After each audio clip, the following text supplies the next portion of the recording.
Well, thanks very much for the organisers to invite us over to this the event today, Cosmetics Business Live. My name's Mark Smith. I'm from NATRU, which is the International Natural and Organic Cosmetic Association. We're based in Brussels, which is also where I live. And I'd just like to cover a little bit about environmental claims, expectations, regulations, and substantiation. So to really just give you a flavour of what's happening, both at obviously a regulatory level, but what consumers expect, and methods and tools that we can look at to expand this. So in essence, this is what we'll go through today, some of the changing landscapes, and just to give you an idea of what's on the market, kind of what the pros and cons of all of that is anyway. So from a regulatory perspective, not to go too deep, but just to give you an understanding of like the kind of three levels, let's say, roughly how we can work on this. So although I've put it as vertical, I mean this in the sense of things which specifically apply to cosmetics. So there's a piece of regulation, both within the UK and the EU, that deal with defining essentially what a cosmetic product is, how it has to be safe, etc., etc.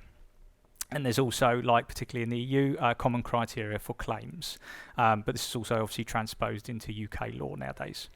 Then there's like a piece of horizontal legislation. Now in the EU, this exists in the format of an unfair commercial practices directive, but basically the similar thing exists here in UK, and it's really focused on more kind of consumer protection, but across all different types of industrial sectors.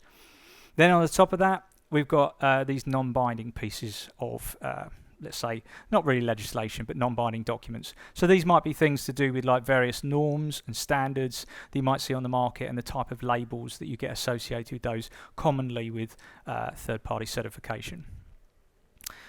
Now, the area that kind of working in when we talk about environmental claims in general, the antithesis of that is really like greenwashing. Yeah, this is like the elephant in the room, so to speak.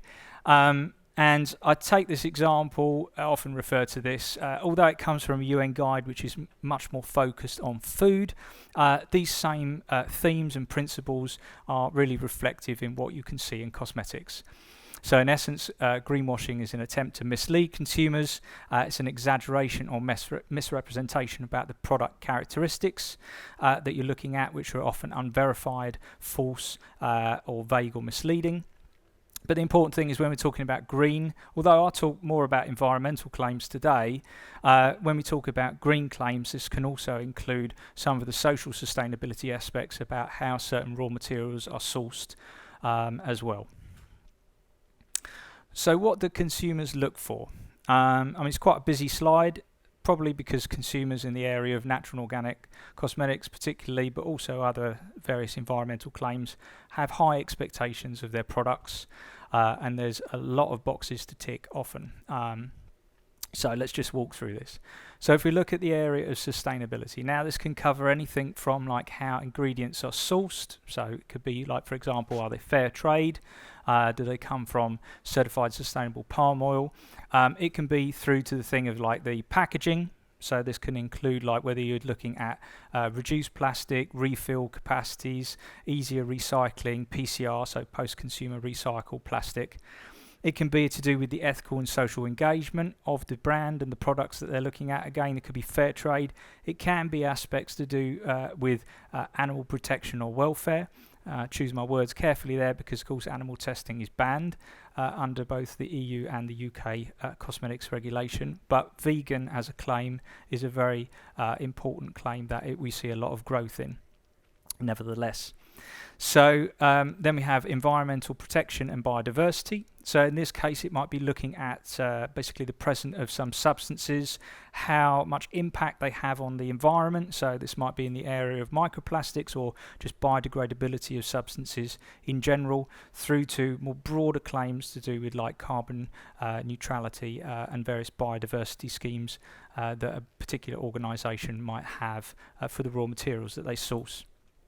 If we look at natural and organic ingredients, which is still like the kind of principal format of a lot of these raw materials in this space, this is obviously focusing on like the traditional areas, which might be like, you know, from plants or seeds or various extracts. But the principal point of a lot of consumers in natural area is to have an expectation of a high amount of natural and organic ingredients in that, and of course avoid petroleum-based ingredients. Now sometimes this can be because like it's this idea of hazard avoidance or perception of increased hazard from synthetic substances. That's not correct in the sense that like all substances and all products have to be safety assessed by law. So there is like a level playing field from that perspective. So this is much more to do with expectation. Although there are various trigger point substances like parabens, for example, which are often like highly focused on. But the main thing is like product innovation. I mean, all of us want an efficient product at the end of the day. We don't want to buy necessarily something exclusively based on the claim. So these are the type of things that EcoClaim and consumers, and just to walk through you some of the surveys which have been done in the EU, there are a number of which have been done here by the Sustainable Beauty Coalition and the British Beauty Council. Millie was just on, that you can also download from their website. But basically the needs of the consumer ultimately boil down to having reliable based information that's comparable and verifiable about specific characteristics that you want to buy. What I want to buy as a certain product might be different from you, might be different from the person next to you, but there'll be some kind of running theme there if we're all wanting to buy natural products.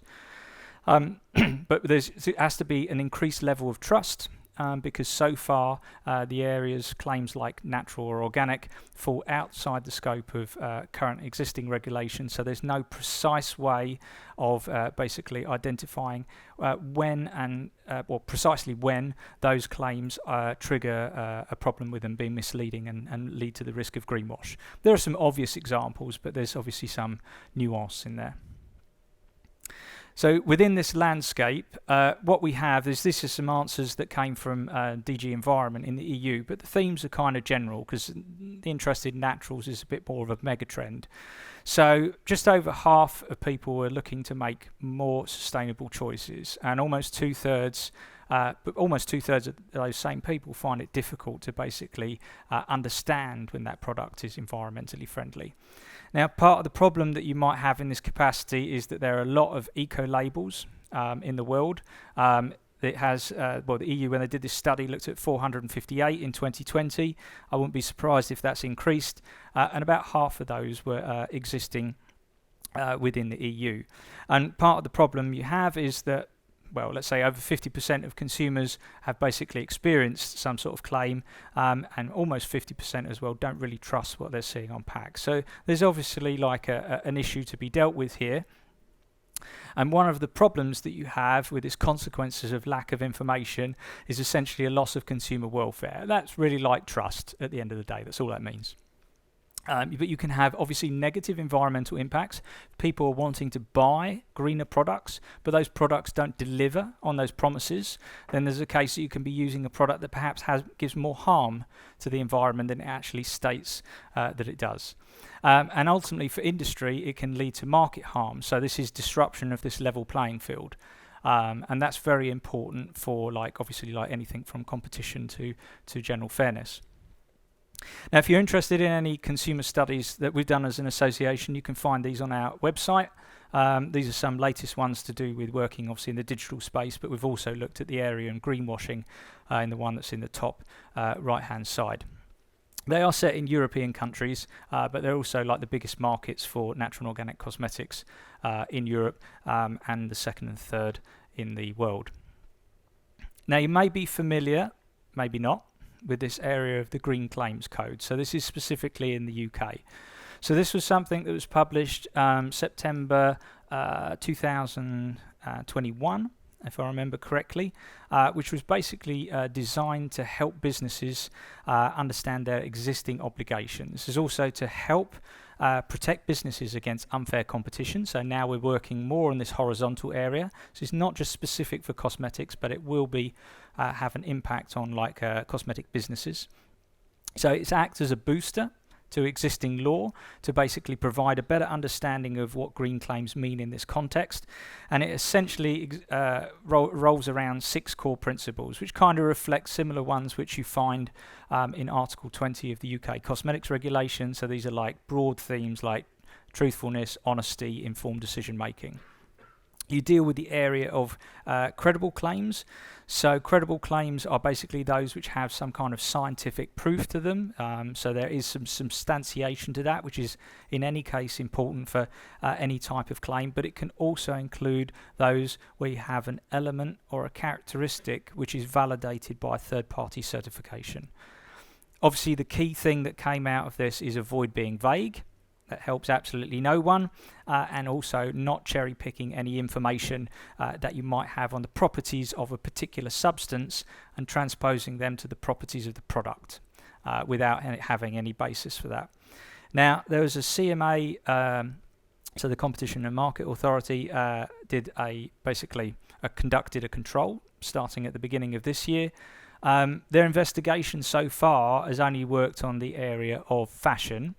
Now, that has nothing to do with like cosmetics on the face of it, but if you look at what they have on their website, there are a lot of running themes which are not necessarily separable from elements you might see within the cosmetics industry when it comes to some environmental claims.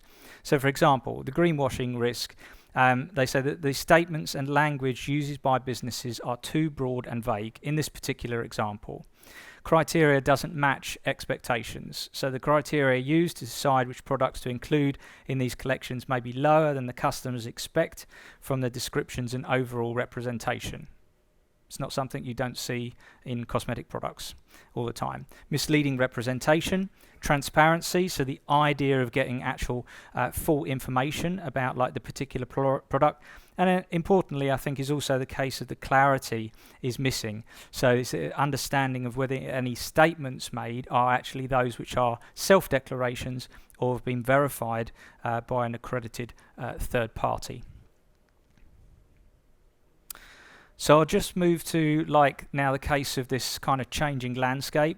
Now, a bit technical on like the left-hand side, but it's just to give you an idea of how we're moving from kind of like, let's say, a traditional form of like how we look at cosmetics, where we're looking much more at the areas of safety, risk assessment, risk management, labeling and claims, and we're now incorporating more and more elements, particularly within the EU, with the European Green Deal, which I'll come to on the next slide, which are looking areas like packaging and packaging waste directive and the revision of this, sustainable product by design. So safe and sustainable by design is an initiative across the channel. There's also a case to look at supply chains. Some of this deals with basically looking at deforestation through to extended producer responsibility within the supply chain to ensure that when you're sourcing raw materials, they're environmentally and socially sustainable and sound. So they have ethical practices, and there's also a complete revision, or targeted revision rather, of the cosmetics regulation happening with a piece of legislation that's proposed to do with the chemical strategy of sustainability, which is trying to remove substances from cosmetics which have an increased impact negatively either for human health or for the environment. So for those of you who don't know, the Green Deal was basically working in this area of looking at a circular economy action plan, which is the CEAP, but it's also to look at generally improving the life for consumers when it comes to these green claims. And a core part of the Commission's work in this area is to have more standardised methodology, remove some of the vague aspects of claims, and more harmonisation. So again, it touches on those factors that I talked about previously. Now, there was a couple of proposals which had come out. So the first one you see here that came out in December last year was basically looking at environmental footprinting. So this is to look at the whole life cycle of a product, all of the substances that go into that, and basically evaluating as a summary of that how we can distill that down into basically what is the environmental footprint of this product. Now this is a recommendation. There is no legally binding aspect into this. It's much more, think of it as a guideline to be able to focus industry in a particular direction. And it comes to like maybe the point at the bottom, which I'll come to in a minute. Then there was this case to look at a more an improvement of the Unfair Commercial Practices Directive to look at strengthening the role of consumers in the green transition. We can't make greener decisions unless there's like more substantiation, more of a level playing field with those greener products, less of these vague products. So there has to be some kind of like prohibition there, as well as like raising the bar for all concerned. And then at the bottom, there was this case to look at the environmental performance of products and substantiating green claims. Now, we expect that in November, at the end, maybe on the 30th of November, but we're not really sure because it's still kind of going through some regulatory scrutiny at this point. But this is just to give you an idea of why these two pieces of legislation are important. So basically, we're dealing in the area of proliferation and inconsistent methods and initiatives. So lots of labels on the market, lots of standards, and this can lead to some kind of duplication, redundancy, or confusion amongst many actors, from industry to consumers on the market. But the net result of this is you can have too many misleading environmental claims. So consumers, at the end of the day, are lacking that information to be able to contribute effectively as part of this green transition, because we're all consumers in our own right, and we're faced with a lot of these problems. So what they wanted to have is essentially the consumer law is like the safety net, and the green claims area is to raise the bar from the industry perspective.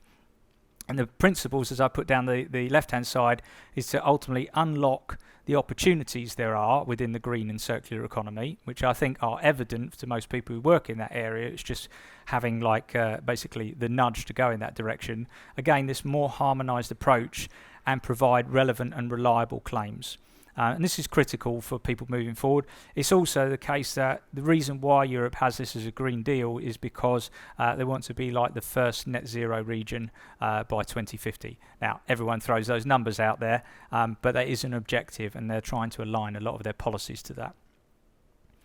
So within the Commission notice that I'd mentioned, they reflect upon these areas of consumers not being able to trust environmental information, the case that environmental claims mustn't be false, to look at like basically avoiding vague or misleading statements. And there is a reference in here to natural. I don't think there's a reference to organic from what I remember, but there is a case to say that we should ban certain claims which are very vague, like environmentally friendly, eco, green, or what have you.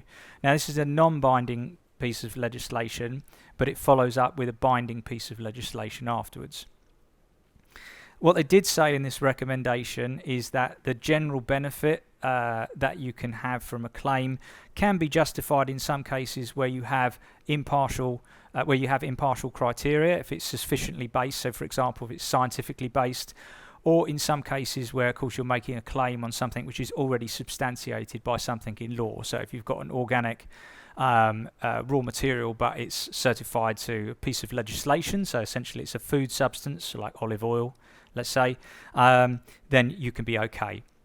But it can also be the instance where you have your products certified to a licensed public scheme. So in Europe, you have the EU Eco label, but it can also be some other third-party certification schemes which follow this ISO norm here, which basically means one person sets the standard and another person certifies to it.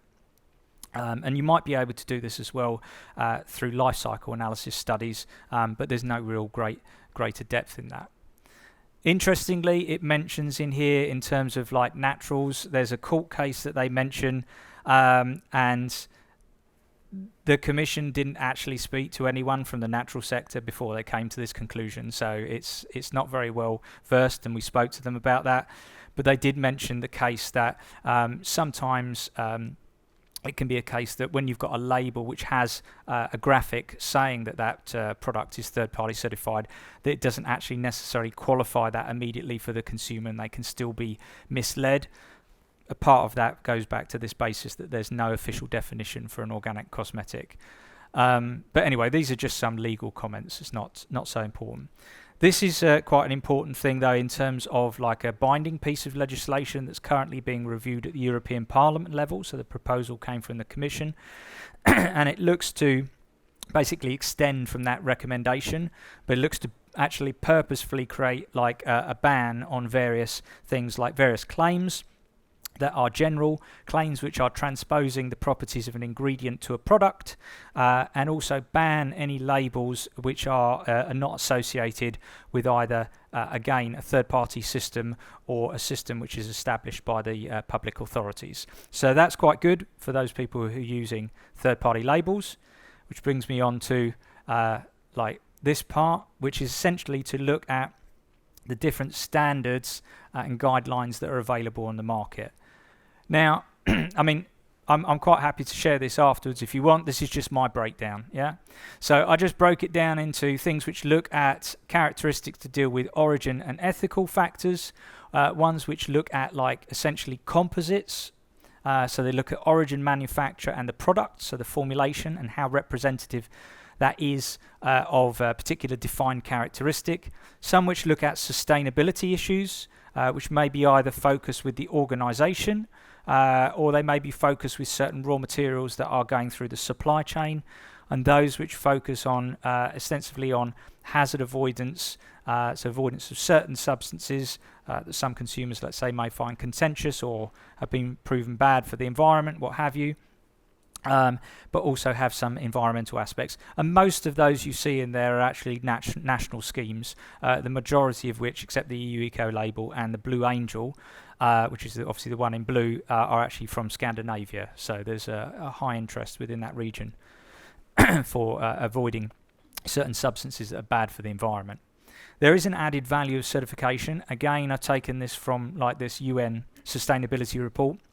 So whilst it can increase, of course, the costs because it's not a free process, it can basically provide more reassurance and comparability. Obviously, that's within a scheme, and there are multiple schemes. You have to kind of put that footnote in there, but it does give a lot more comparability. It also gives more reassurance to the manufacturers and also to the, particularly to the consumer, which often these schemes are B2C in their focus.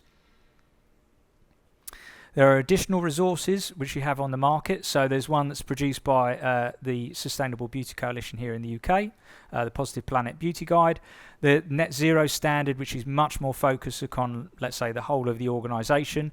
There are various ISO standards, which I believe you can also get through the BSI here in the UK.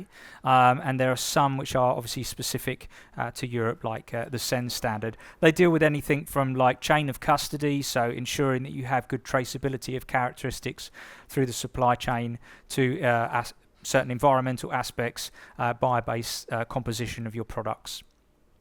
And there's also another tool in the pipeline. Natru is part of this, the Eco Beauty Score Consortium, which I won't talk about in depth today, but you can go to their website, and basically this is a system to have much more a standardized approach to look at the life cycle analysis of a product and provide a score at the end of the day that can be consumer facing for them to understand a little bit more about exactly what that product is. The format of that, whether it takes like your energy score of A to E, or whether it takes a single point score, 76%, 80% environmental impact or what have you, is not decided at this point.